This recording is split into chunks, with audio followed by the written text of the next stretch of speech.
میں مست ہو گیا رخے جانا نہ دیکھ کر، جانا نہ دیکھ کر، میں مست ہو گیا رخے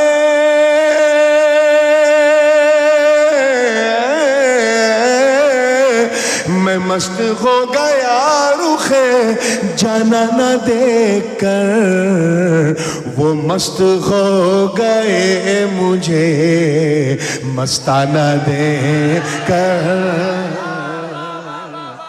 مستانہ دیکھ کر، وہ مست ہو گئے مجھے مستانہ دیکھ کر،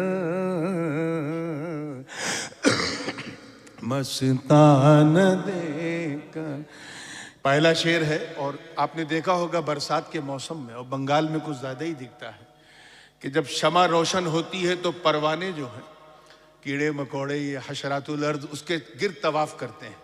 بس اسے دیکھ کے مجھے کچھ خیال آیا، اور وہی خیال آپ کے حوالے کر رہا ہوں کہ جی چاہتا ہے یار کا کرتا رہوں طواف، جی چاہتا ہے یار کا کرتا رہوں طواف، جی چاہتا ہے یار کا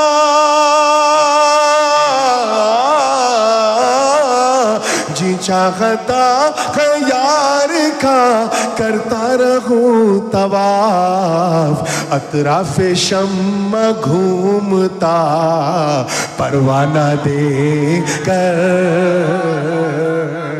پروانہ دیکھ کر، میں مست ہو گیا رخے جانا نہ دیکھ کر، جانا نہ دیکھ کر۔ اور یہ حاصل کلام شعر ہے، علماء کرام کی توجہ، اور بڑی معذرت معذرت بئی معنی کہ علماء بھی دو طرح کے ہوتے ہیں۔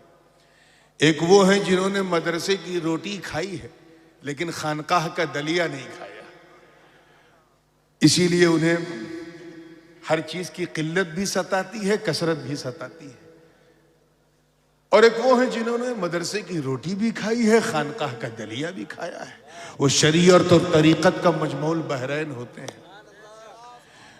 وہ لوگ جنہوں نے مدرسے کی صرف روٹی کھائی تھی، خانقاہ سے تعلق نہیں ہوا تھا، ایسے کچھ احباب میرے پاس آئے، مجھے دیکھا تو ان کا حال کیا ہوا۔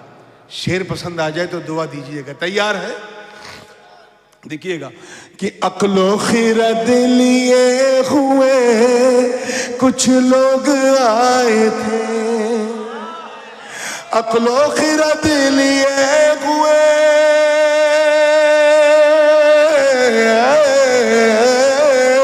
عقل و خرد لیے ہوئے کچھ لوگ آئے تھے، دیوانے ہو گئے مجھے دیوانہ دیکھ کر، دیوانہ دیکھ کر،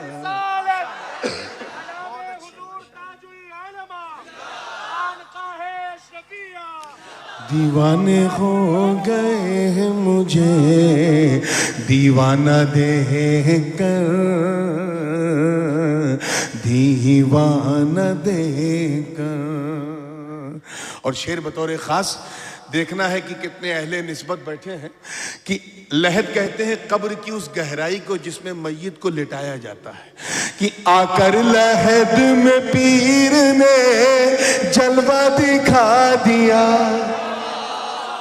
یہ تھوڑا بائیں والے کمزور پڑھ رہے ہیں، اور میں کمزوری محسوس کر سکتا ہوں، کسی زمانے میں بائیں والوں کا زور تھا بنگال میں، اور آج دیکھیے بائیں والے کمزور پڑھ رہے ہیں۔ ذرا آپ ان کو ذرا پورے حوصلے سے بولیے گا تو مزہ آئے گا کہ آ کر لحد میں پیر نے جلوہ دکھا دیا، آ کر لحد میں پیر نے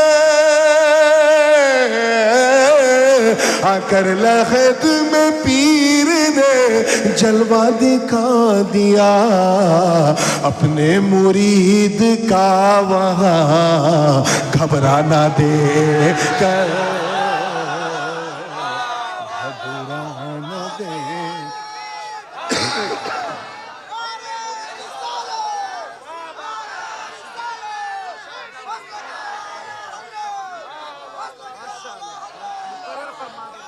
آ کر لاحت میں پیر نے جلوہ دکھا دیا، آ کر لاحت میں پیر نے جلوہ دکھا دیا، اپنے مرید کا وہاں گھبرانا دے کر،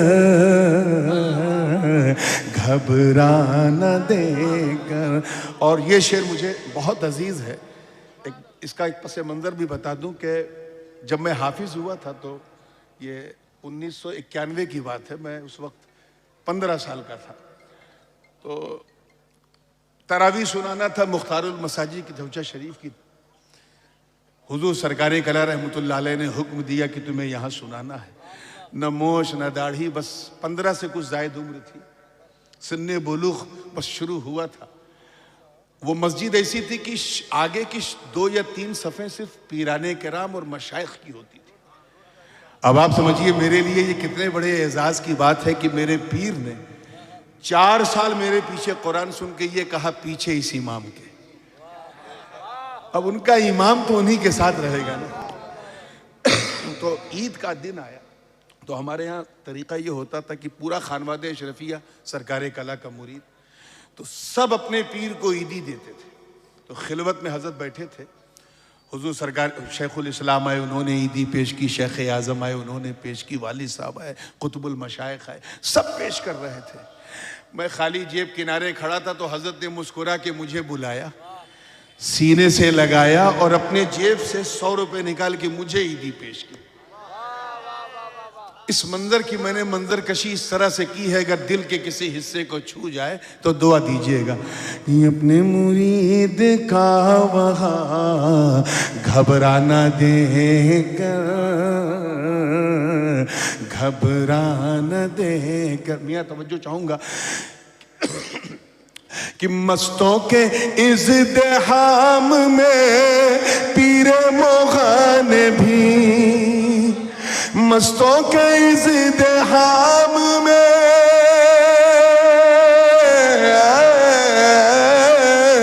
مستوں کے ازدحام میں پیر مغان بھی ساغر کو رکھ دیا میرا پیمانہ دے کر، پیمانہ دے کر، ساغر کو رکھ دیا میرا پیمانہ دے کر۔ میں اتنا بڑا گلاس لے کے گیا تھا کہ پوری سراہی رکھ دی، ساغر کو رکھ دیا میرا پیمانہ دے کر۔ میں تو کچھ نذرانہ پیش نہیں کر سکا، مگر حضرت سب سے زیادہ مجھے کو دیکھ کے خوش ہوئے، اور وہ پہلی محراب سنائی تھی، تو بس اسی منظر کو اور تھوڑا سا کلیئر کیا ہے اس شعر میں۔ حضرت بیدم شاہ وارسی رحمۃ اللہ علیہ کے لہجے میں، انہی کے لہجے سے اپنا لہجہ ملا کے کہ میں اپنی آنکھیں لایا تھا درشن کے واسطے، میں اپنی آنکھیں لایا تھا درشن کے واسطے، میں اپنی آنکھیں لایا تھا، میں اپنی آنکھیں لایا تھا درشن کے واسطے، وہ مسکرا اٹھے میرا نذرانہ دے کر، نذرانہ دے۔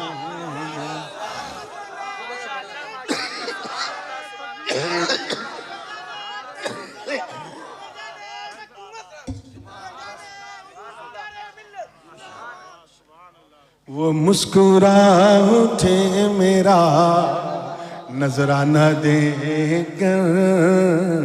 یہ عام طور پہ روایتی جلسوں میں جس طرح کا کلام پڑھا جاتا ہے یہ اس سے ہٹ کے ہے، لیکن خانقاہ والوں سے سٹ کے ہے، اس لیے سنا رہا ہوں، جن کو نہیں سمجھ میں آ رہا وہ بھی سبحان اللہ کہتے رہے۔ اب یہ حاصل کلام شعر مقام عشق کا، مقام عشق کا۔ دنیا وقت سجدہ امام حسین کی نماز کو دیکھ رہی ہے، اور حسین وہ ہیں کہ ان کی شان دیکھو کہ نماز حسین کو دیکھ رہی ہے، اور دیکھ کے کر کیا رہی ہے یہ شعر سمجھنے کی کوشش کریں۔ میں جانتا ہوں کہ اردو آپ کی بھاشا نہیں ہے، لیکن آپ سمجھیں گے نہیں ایسی میری آشا بھی نہیں ہے، اس لیے کوئی نراشا بھی نہیں ہے۔ تو پوری توجہ کے ساتھ تیار ہیں؟ ایک مرتبہ جی لگا کہ پورا مجمع کہہ دے یا حسین۔ اب شعر سنو گے تو مزہ آئے گا کہ لینے لگی نماز بلائے حسین کی، لینے لگی نماز بلائے حسین کی، لینے لگی نماز، لینے لگی نماز بلائے حسین کی، بے لوسرا ہے عشق میں کٹ جانا دے کر، کٹ جانا دے گا، بے لوسرا ہے عشق میں کٹ جانا دے گا، کٹ جانا دے گا۔ دو شعر رہ گئے ہیں اور ایک مقطع۔ توجہ کے ساتھ، حضرت کو بھی پردہ فرمائے 27-28 سال ہو گئے، مگر وہ دھندلی یادیں، وہ ہرن جیسی ان کی یہ جو پیش و خم اور وہ جھیل جیسی آنکھیں، وہ سب یاد آتی ہیں۔ توجہ کے ساتھ دیکھیے گا، شعر اگر پسند آ جائے تو دعا دیجیے گا کہ اب زندگی کو موت کا پہنائیے لباس، توجہ، اب زندگی کو موت کا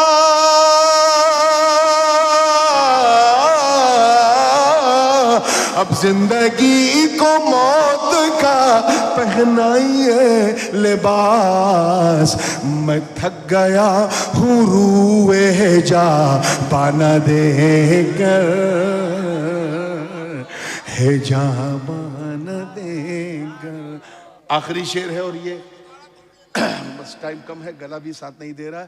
آخری شعر، اس کے بعد مقطع ہے، اور یہ خالص غزل کا شعر ہے۔ مولانا نذیر صاحب، خالص غزل کا شعر ہے، یعنی اللہ تعالیٰ نے حضور سرکار کلام رحمۃ اللہ علیہ کو جو حسن صوری، حسن معنوی عطا کیا تھا، ہر چیز اپنے جگہ پہ اتنی فٹ تھی، جیسے لگتا تھا کہ مظہر جمال یوسفی کی چوچھے میں نظر آ رہا۔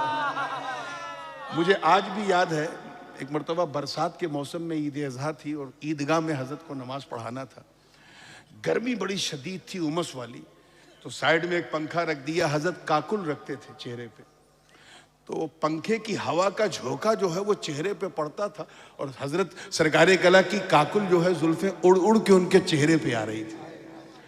میرے والد صاحب سامنے بیٹھے تھے، وہ اپنے پیر و مرشد کی یوں بلائیں لے رہے تھے۔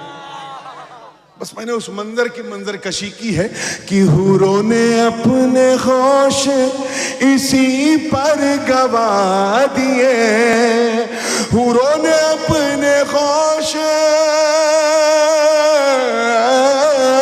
حوروں نے اپنے ہوش اسی پر گوا دیے، ارے زلفوں کا رخ پہ یار کی بل کھانا دے کر، بل کھانا دے کر۔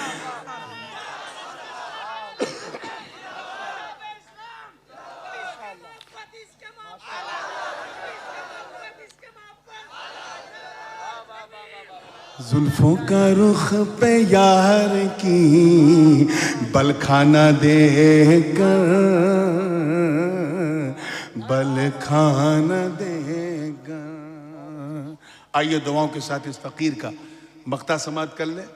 کسی پیاسے کو ایک گلاس پانی مل جائے تو پانی بھی ہے، اللہ کی مہربانی بھی، لیکن پیاس ایک گلاس کی ہے اور مل جائے پورا مٹکا تو پیاس کو بھی جھٹکا لگ جائے۔ مقطع میں دیکھیے گا کہ معراج ہو گئی میری تشنا لبی کی نور، معراج ہو گئی میری،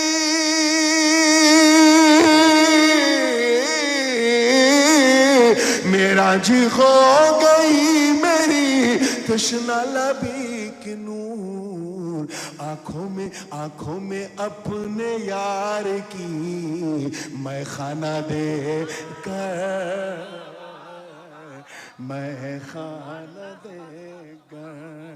میں خانہ سمجھے؟ مدھوشالہ. آنکھوں میں اپنے یار کی میں خانہ دے کر، میں خانہ دے کر